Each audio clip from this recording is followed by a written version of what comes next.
चाहे आपको रफ़ी साहब पसंद आए या नहीं आए, चाहे किसी वजह से आपने रफ़ी साहब के साथ में कोई तनाव कर लिया है, लेकिन फिर वो कोई एक ऐसा गाना होता है जहाँ पे आपको समझ में आता है कि ये गाना सिर्फ रफ़ी साहब ही गा सकते हैं, या कोई आपके बुलंद एम्बिशियस सॉन्ग्स होते हैं किसी फिल्म पे, वहाँ पे आपको रफ़ी साहब को गंवाना ही पड़ता है और वही गाने आपकी पहचान बन के रह जाते हैं। और यही हुआ है बहुत सारे म्यूज़िक डायरेक्टर्स के साथ। Hi guys, welcome to half ticket music. This is your host Milind, आपके वेलकमिंग यू। रफ़ी साहब ट्रिब्यूट पार्ट 2 31 जुलाई आ रही हैं। आज मैं बात करूंगा उन सारे म्यूज़िक डायरेक्टर्स के बारे में जो समझते थे कि रफ़ी साहब उनकी लीड वॉइस नहीं है, रफ़ी साहब की आवाज़ उनकी म्यूज़िक को सूट नहीं करते। लेकिन इस एपिसोड में हम ये देखेंगे कि मज़े की बात ये हो गई है, जब कोई एक ऐसा गाना उनके फिल्म में होता था या फिर कोई ऐसी फिल्म होती थी कि जहाँ पे वो समझते थे कि इस फिल्म के लिए रफ़ी साहब का गवाना लाजमी है, कोई दूसरा गा ही नहीं सकता, तो ऐसे भी म्यूज़िक डायरेक्टर्स थे जो घूम फिर के फिर से एक बार रफ़ी साहब के यहाँ पे आते थे और रफ़ी साहब बड़े प्यार से, बड़ी इज्जत से उनके लिए गाना गाते थे। सबसे पहले बात करूँगा उस म्यूज़िक डायरेक्टर की जिन्हें मेलोडी किंग कहा जाता था, रिदम किंग कहा जाता था। वो थे सी रामचंद्र साहब। सी रामचंद्र साहब ने स्टार्ट में शहनाई फिल्म दी थी जहाँ से वो फेमस हो गए। सी रामचंद्र साहब ने अपने म्यूज़िक में ज़्यादातर तलत साहब का यूज़ किया और लेटर हाफ में महेंद्र कपूर साहब के साथ में भी काफ़ी सारे गाने बनाए। अलबेला, अनारकली, आशा, इंसानियत, शारदा, एक से एक हिट फिल्में देने के बाद में 1957 में एक फिल्म थी नौशेरवाने आदिल, जहाँ पे एक सोलो और 2 ड्यूएट्स थे लता दीदी के साथ में।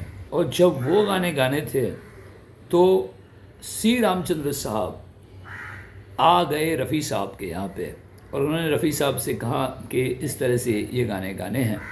रफ़ी साहब ने हमेशा की तरह नम्रता से उनको कहा कि भाई आपकी बातें सराखों पे है और आप बताइए किस तरह से रिकॉर्डिंग करनी है। ये हसरत थी कि इस दुनिया में बस 2 काम कर जा, भूल जाए सारे गम, डूब जाए प्यार में।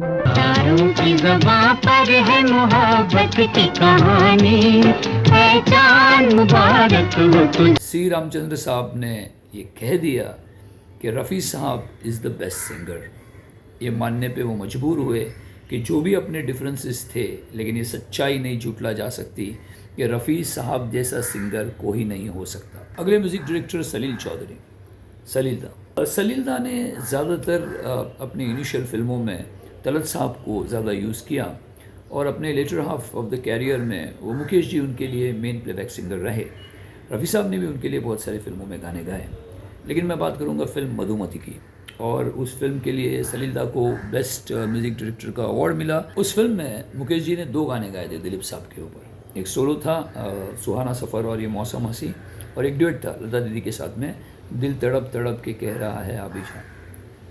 अब एक ट्रेजेडी सॉन्ग था इस फिल्म में जो दिलीप साहब के ऊपर क्लाइमैक्स की ओर पिक्चराइज किया गया था। अब उस ट्रेजेडी सॉन्ग के लिए सलील दा ये समझ गए थे कि इस गाने में जो एक दर्द है, उसमें एक पैथोस है, ये गाना अगर कोई गा सकता है तो वो सिर्फ रफ़ी साहब गा सकते हैं। टूटे हुए ख्वाबों ने। मज़े की बात ये भी है कि इसी फिल्म में जॉनी वॉकर साहब भी थे और सलील दा जानते थे कि जॉनी वॉकर साहब के लिए अगर कोई गा सकता है तो वो भी सिर्फ रफ़ी साहब ही है।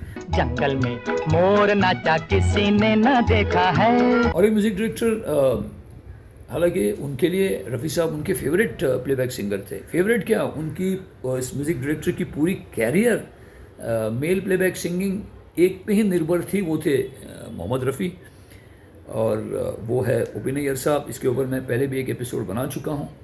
एक फिल्म सावन की घटा के रिकॉर्डिंग के वक्त में कुछ मनमुटाव आ गया और उन्होंने रफ़ी साहब से नहीं गवाया अगले 2-3 साल, और ये हुआ हशर कि उनके गाने चले नहीं। और उन्हें भी ये रियलाइजेशन हुआ कि अगर मैंने रफ़ी साहब को दूर कर दिया है तो इसके लिए दूर नहीं किया कि रफ़ी साहब अच्छा नहीं गाते, लेकिन इसके लिए दूर किया क्योंकि मुझे कोई गुस्सा था रफ़ी साहब को लेके। फिर महेंद्र कपूर साहब से बहुत सारे गाने गवाए, कोई गाने पॉपुलर नहीं हो पाए, और फिर से एक बार उन्होंने रफ़ी साहब को बुला लिया।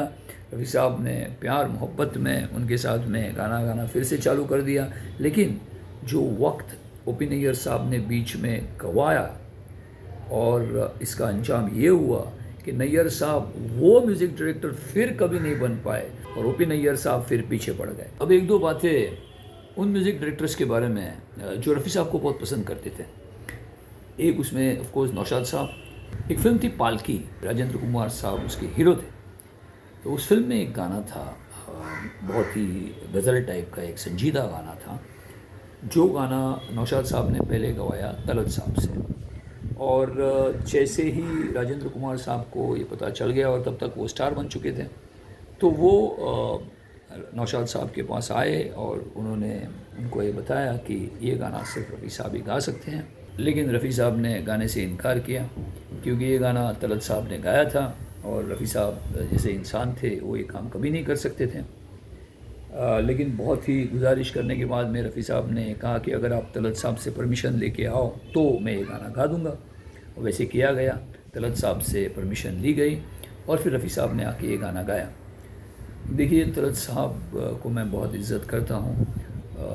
उन्होंने कम गाने गाए, लेकिन जितने भी गाने गाए कमाल के गाने गाए। उनकी एक स्टाइल बहुत अलग थी।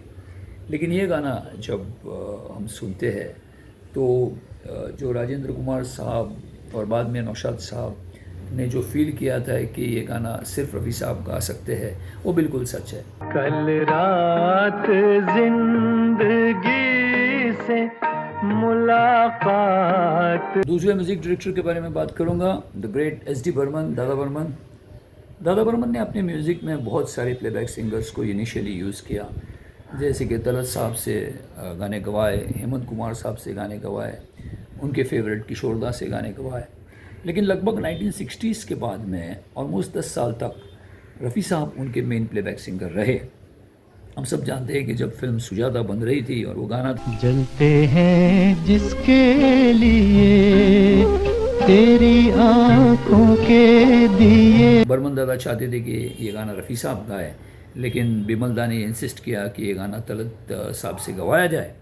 और दादा बर्मन इस कदर नाराज़ थे कि रिकॉर्डिंग के टाइम पे उन्होंने तलत साहब से ये भी कहा था कि मैंने बहुत प्यार से गाना बनाया है और इसको ख़राब मत करना। एक फ़िल्म थी मेरी सूरत तेरी आँखें, उस फिल्म के लिए दादा बर्मन एक गाना बना रहे थे और मन्नाडे जी के साथ में वो बैठे थे और कह रहे थे कि ये गाना मैंने राग भैरवी पे बनाया है। तो मन्नाडा साहब ने उनको पूछा कि ये कभी गाना है, तो उन्होंने कहा कि ये आपके लिए नहीं है, ये किसी और सिंगर के लिए है, आपके लिए दूसरा गाना है। पूछो ना कैसे मैंने रैन बिताई। तो मन्नाडा साहब थोड़ा अचरज में आ गए, क्योंकि वो क्लासिकली बेस्ड थे और कहते थे कि भाई मतलब अभी ये क्लासिकल सिंगिंग में, प्लेबैक सिंगिंग में दूसरा कौन है जो कि मैं अपने आप को तो इसमें बादशाह समझता हूँ। हंसी मजाक नहीं, उन्होंने कहा सही कि मैं अपने आप को तो बादशाह समझता हूँ इसमें। वो बर्मन दादा थे और अपने स्टाइल में बर्मन दादा ने कहा कि बादशाहों का बादशाह तो वहाँ बैंड्रा में बैठा हुआ है। तो ये कहना था दादा बर्मन का अपने फेवरेट प्लेबैक सिंगर के लिए। लेकिन जितने भी दूसरे म्यूज़िक डायरेक्टर्स हैं जिन्होंने रफ़ी साहब के साथ में कम काम किया है, उनकी भी हम इज़्ज़त करते हैं। लेकिन ये सच्चाई ज़रूर रही है कि जितने भी नाम मैंने बताए और भी हैं, क़याम साहब भी है, कुछ हद तक कल्याण जी आनंद जी साहब भी हैं, जिन्होंने रफ़ी साहब से फिर एक हद के बाद में कम गाने गवाए। आपको जान के अचरज होगा कि रोशन साहब भी है। लेकिन सच्चाई ये है कि ये जितने भी नाम हैं, इन सब के नाम के सामने रफ़ी साहब के वो हिट गाने हैं जिनके कारण ये एज ए म्यूज़िक डायरेक्टर उभर के बाहर आए। रफ़ी साहब हम सभी जानते हैं इतने सिंपल किस्म के इंसान थे और उन्होंने ये कभी बातों को ज़्यादा अपने ऊपर भारी होने नहीं दिया और वो सिर्फ गाते रहे। तो ये बस हमारी एक छोटी सी ट्रिब्यूट है रफ़ी साहब के लिए। तो गाइज़, अगर आपको ये पसंद आता है तो प्लीज़ इस चैनल को सब्सक्राइब कीजिए, वीडियो को शेयर भी कीजिए। And this is your host Milind आपकी signing off. Thank you very much and take care.